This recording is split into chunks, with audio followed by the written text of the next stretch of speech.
নমস্কার বন্ধুরা, হ্যাপি লাইফের একটি ব্লগে আপনাদের সকলকে স্বাগতম জানাই। আজকে সমৃদ্ধির 10 মাসের ডেইলি রুটিনটা আপনাদের সাথে শেয়ার করব। ও সারাদিনের অ্যাক্টিভিটি, খাওয়া দাওয়া, ওর কেয়ার সমস্তটাই আজকে আপনাদের সাথে শেয়ার করতে চলেছি। তো আশা তো রাখছি আপনাদের ভালোই লাগবে। সকালে ও ঘুম থেকে উঠে পড়ে প্রায় 5:30 থেকে 6টার মধ্যে বেশিরভাগ দিন। আর ঘুম থেকে ওঠার সাথে সাথেই ও প্রথমে একটু জল খেয়ে নেয়, না হলে ব্রেস্ট ফিডিং করে নেয়, যে কোনো একটা করে। তারপর 15-20 মিনিট পর ওকে একটু ছাতু খাওয়াই। এখন যেমন ছাতু খাইয়ে দিয়েছি, আর ও এখন একটু বিছানায় খেলা করছে।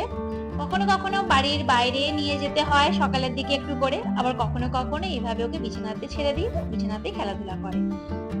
আজকের ওয়েদারটা যেমন খুবই ঠান্ডা ঠান্ডা, তো জানালার ধারেও এমনিতেই বসে খেলাধুলা করতে চায়। আজকে যেহেতু হাওয়াও দিচ্ছে, ও চুপচাপ খেলাধুলাটা করছে। 9:30 থেকে 10টার মধ্যে ওকে সাবুটা দিয়ে থাকি।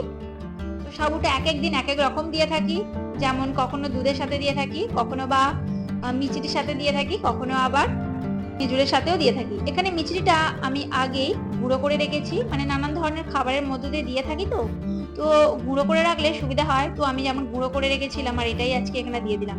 তো প্রতিদিনই যেমন আলাদা আলাদা করে দিয়ে থাকি। তো আমার ব্লগ যারা নিত্যদিন দেখেন আপনারা নিশ্চয়ই খেয়াল করেছেন, আর আমি শেয়ারও করেছিলাম যে কি ভাবে খাইয়ে থাকি। আজকে যেমন হাতের সামনে কিছু নেই, আর দুধটা দিলাম না, কারণ ওর যেহেতু একটু পেটের একটু সমস্যা দুদিন হচ্ছিল, তাই এখন দুধটা দিলাম না। শুধুমাত্র আজকে মিষ্টি দিয়েই দিচ্ছি, আর অন্যান্য দিন কিন্তু খেজুরও অ্যাড করে থাকি। তো এখানে আজকে আর খেজুর দিচ্ছি না বলে তো খেজুরের রেসিপিটা শেয়ার করলাম না, পরবর্তীতে আমি অবশ্যই আপনার সাথে শেয়ার করে দেবো। এরপরে মোটামুটি 11:30 থেকে 12টার মধ্যে ওকে চানে বসিয়ে দিই।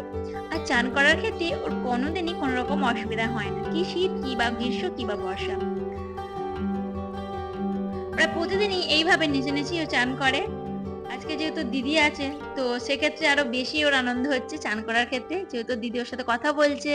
বলি, চান করার ক্ষেত্রে যে নিয়মগুলো আমি মেনে থাকি, কখনোই কিন্তু ঠান্ডা জলে চান করাই না, ঈশতুষ্ণ গরম জলে সবসময় চান করাই আর চেষ্টা করি। সূর্য জলে গরম হয় এমন জলে চান করাতে।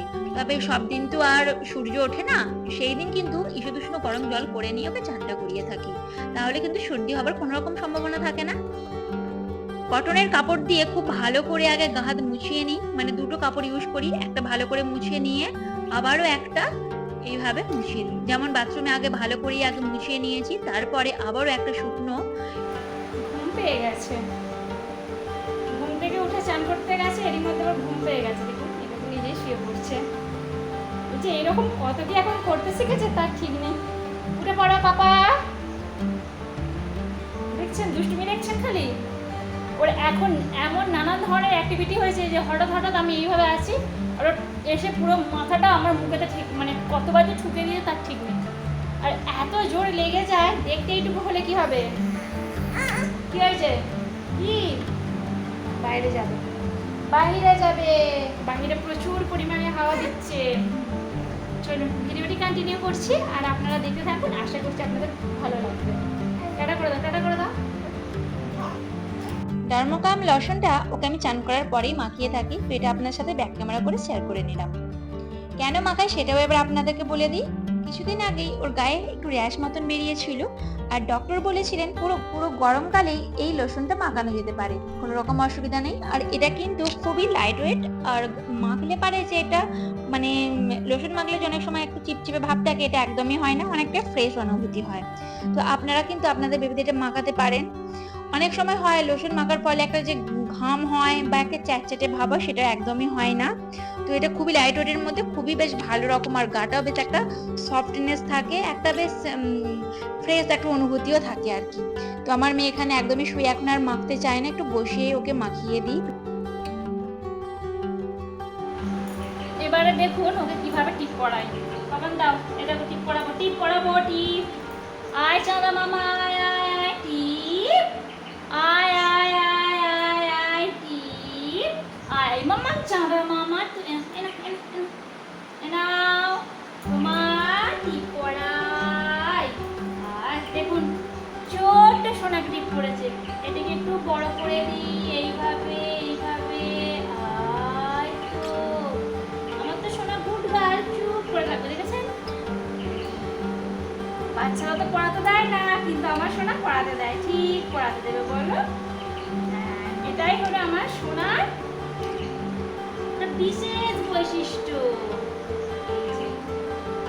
সাধারণত যখন ও ঘুমায় তখন টিপ পড়াই না, এইভাবে ওকে একটু আয় চাঁদা মামা বললেই ও চুপ করে বসে থাকে, আর তখন ওকে টিপটা পরিয়ে দিই। দেখুন টিপটা কেমন গোল করে পরিয়ে দিয়েছি। এ বাবা, এটা কেন ভালো করছিস? এখানে ভিটামিন D3 ওষুধটা খাইয়ে দিচ্ছি। সাধারণত আমার চেষ্টা থাকে সকালের দিকেই ভিটামিন D3 ওষুধটা দেবার, 10 ফোঁটা করেই খাওয়াই। আর যেহেতু এখন 1 বছর হয়নি, তো 1 বছর পর্যন্ত ডক্টর বলেছেন এটা খাওয়াতে। দুপুরে সাধারণত যে ধরনের খাবার খায় তারই মধ্যে একরকম আপনাদের সাথে শেয়ার করছি। প্রতিদিনই তো আলাদা আলাদা রকম করে খাবার দেবার চেষ্টা করি। আজকে যেমন দিয়েছি মুগের ডাল, মুসুর ডাল আর চাল, সমস্তটাই ভালো করে ধুয়ে নিচ্ছি। আমি কিন্তু সাধারণত এইভাবে ছাঁকুনিতেই ধুই। ছাঁকুনিতে কিন্তু এভাবে ধুলে যা কিছু এতে নোংরা বা ময়লা যা কিছু থাকুক না কেন পুরোপুরি কিন্তু উড়ে যায়। তারপরে আমি এভাবে কিছুক্ষণের জন্য প্রেসারে দিয়ে জল দিয়ে এখন 10-15 মিনিটের মতো রেখে দিই। ততক্ষণে সবজিগুলো কেটে নেব। যতক্ষণে সবজিগুলো কেটে নেব ততক্ষণে কিন্তু এটা বেশ তাড়াতাড়ি যাতে সেদ্ধ হয়ে যায়, বেশ নরম হয়ে যাবে। আর এখানে আজকে সবজির মধ্যে নিয়েছি পেঁপে, আলু, ঝিঙে আর গাজর। তবে মাঝে মধ্যে শাকও অ্যাড করে থাকি, যেমন সজনে শাক, কলমি শাক, আর যখন শীতকাল ছিল তখন পালং শাকটা দিতাম। এছাড়াও মাংসের স্যুপ দেওয়া হয়, তবে মাংসের মধ্যে এখনো কিন্তু মাংসটা দেওয়া হয়নি। মাংস স্যুপ করলে ওই স্যুপটুকুই দেওয়া হয়। এছাড়া মাছের ঝোল করলে ওই ঝোলটুকুই দেওয়া হয় এবং সবজিগুলোও দেওয়া হয়। তবে মাছ বা মাংস ওকে এখনো সেইভাবে খাওয়ানো হয়নি। মাংসের যে স্যুপটা খাওয়াই সেটা কিন্তু ডক্টর একটা প্রসেস অনুযায়ী বলে দিয়েছেন, আর সেই অনুযায়ী খাইয়ে থাকি। এবারে সমস্ত সবজি ভালো করে কেটে ধুয়ে নিয়েছি। কখনো কখনো বাটার বা ঘি দিয়েও এতে আপনারা খাওয়াতে পারেন। আমি কিন্তু সাধারণত ঘি দিয়ে থাকি। আর ঘরে পাতা ঘি কিভাবে করেছি সেটা আমার মেয়েদের জন্য আমি আগের ব্লগে দেখিয়েছিলাম। আর সেই রকম এখানে যেমন দিয়ে দিলাম সামান্য পরিমাণে লবণ, আরও একটু জল প্রয়োজন, তো একটু জল দিয়ে দিলাম। এছাড়া কিন্তু যেমন সর্ষের তেল বা সাদা তেলও এতে অ্যাড করতে পারেন। আমি তো সাধারণত সর্ষের তেল অ্যাড করে থাকি, তবে যেদিন তেল অ্যাড করি সেদিনকে আর ঘি দিই না, আবার যেদিনকে ঘি দিই সেদিন তেল দিই না। এছাড়া বাটারও দিতে পারেন। এখানে সমস্ত রকম সবজি সেদ্ধ হয়ে গেছে, এবার ভালো রকম ভাবে ম্যাশ করে নেব। কিন্তু এখানে যে ভালো রকম ভাবে ম্যাশ করব, হাতে করে আমরা যতই ভালো করে হাত পরিষ্কার করি না কেন, হাতে করে একদমই এটা ম্যাশ করা উচিত না। আর চামচে করে করলেও অনেকটাই দেরি হয়ে যায়, মানে অনেকটাই সময় লাগে। তো সেক্ষেত্রে যদি এইভাবে গ্লাসের পেছন দিক দিয়ে করা হয় তো সাথে সাথেই কিন্তু এটা হয়ে যায়, 1 মিনিটের মধ্যে খাবার রেডি হয়ে যায়। আর যদি চামচে করে করতে হয় অনেকটাই সময় লাগে। এখানে 2 ধরনের স্পুন ইউজ করছি, কারণ স্টিলের স্পুনটা দিয়ে ইউজ করতে গেলে অনেক সময় কি হয় মুখে লেগে যায় যখন সাধারণত খেতে চায় না। সেক্ষেত্রে কিন্তু এই সিলিকন স্পুনটাই বেশ কাজে লাগে। আর যেহেতু ওকে বসিয়ে খাওয়াচ্ছি, একদমই একটু একটু করে দেব, তো সেক্ষেত্রে সিলিকনের স্পুনটা দিয়ে প্রথমে খাইয়ে থাকি। তারপরে ধরুন যখন ও খেতে চায় না তখন ওই যে কোলে শুইয়ে খাওয়াতে হয়, তখন ওই স্টিলের চামচটা দিয়ে একটু তাড়াতাড়ি করে দিয়ে থাকি।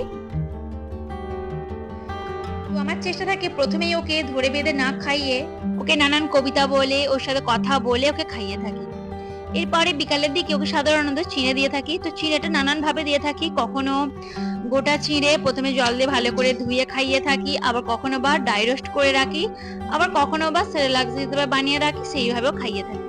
তো এখানে আজকে একটু সামান্য ছোট্ট করে দেখাচ্ছি। আমার ব্লগে তো বড় করে মানে বড় ভিডিও দেওয়াই থাকে কিভাবে তৈরি করি।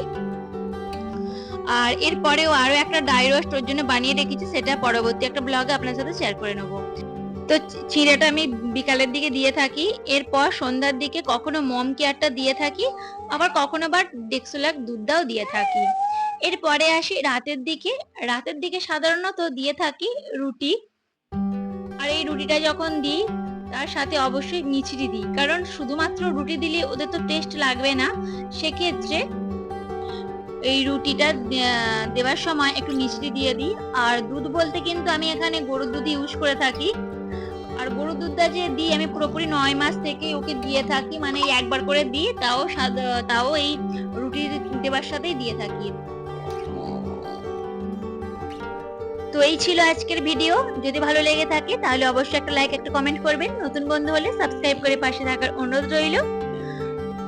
আর 10 মাসে সকাল থেকে রাত পর্যন্ত মোটামুটি 3 থেকে 4 বার যে ভারী খাবার খায়, কখন খায়, এই সমস্ত কিছুই আপনার সাথে শেয়ার করব পরবর্তী একটি ব্লগে।